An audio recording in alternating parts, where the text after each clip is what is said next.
নমস্কার বন্ধুরা।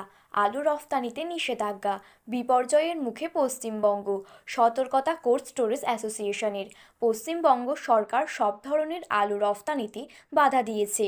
এর ফলেই চরম বিপদের ইঙ্গিত দিয়েছেন West Bengal cold storage association.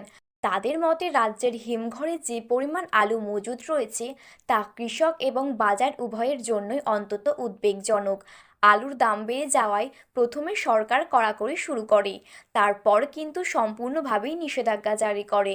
এই কারণে কম গুণগত মানের আলু যেসব অন্য রাজ্যে রফতানি করা হতো সেই সব আলু কিন্তু হিমঘরেই পড়ে আছে। এই সমস্ত আলু পশ্চিমবঙ্গের বাজারে বিক্রি হয় না। যাদের আলু বর্তমানে মজুদ আছে তারা কিন্তু ভারী দুশ্চিন্তায় রয়েছেন। এই প্রসঙ্গেই সহসভাপতি শুভজিৎ সাহা বলেন, মোট 475টি হিমঘরে 4.1 লক্ষ টন আলু রয়েছে, যার মধ্যে অর্ধেক আলুই অন্য রাজ্যে পাঠানোর জন্য রাখা ছিল। কিন্তু 28শে নভেম্বর থেকেই রাজ্য সরকারের নির্দেশিকা অনুযায়ী বাইরের রাজ্যের আলু পাঠানো বন্ধ হয়েছে। অবিলম্বে সীমানা না খুললে পরের বছর কিন্তু নতুন আলু ঢুকতে সমস্যা হবে, চাষিদের বহু ক্ষতি হয়ে যাবে, এমনকি দাম আরও বেড়ে যেতে পারে। রাজ্যে উৎপাদিত আলুর 60% এই রাজ্যে বিক্রি হয় এবং বাকি 40% ভিন রাজ্যে বিক্রি হয়। রফতানি বন্ধ থাকার কারণে বর্ধমান, মেদিনীপুর, হুগলির মতো জেলাতে সবচেয়ে বেশি সমস্যা তৈরি হচ্ছে। হিমঘরে এত আলু পড়ে রয়েছে, এখন প্রশ্ন হলো যদি এই আলু বিক্রি না হয় তবে ব্যবসায়ীদের কি হবে? কৃষকরা এবং কোল্ড স্টোরেজের মালিক সহ সকলেই কিন্তু ক্ষতির মুখে পড়ে যাবে।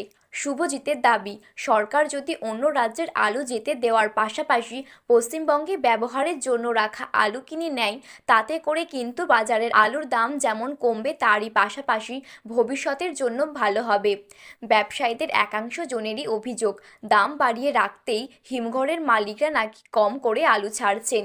আর এই অভিযোগের জবাবেই শুভজিৎ কিন্তু বলেছেন, বর্তমানে হিমঘরের গেটে আলুর কেজি প্রতি দাম কিন্তু চলছে 25 থেকে 27 টাকা, অথচ বাজারে 35 থেকে 40 টাকা দামে সেই আলু বিক্রি হচ্ছে।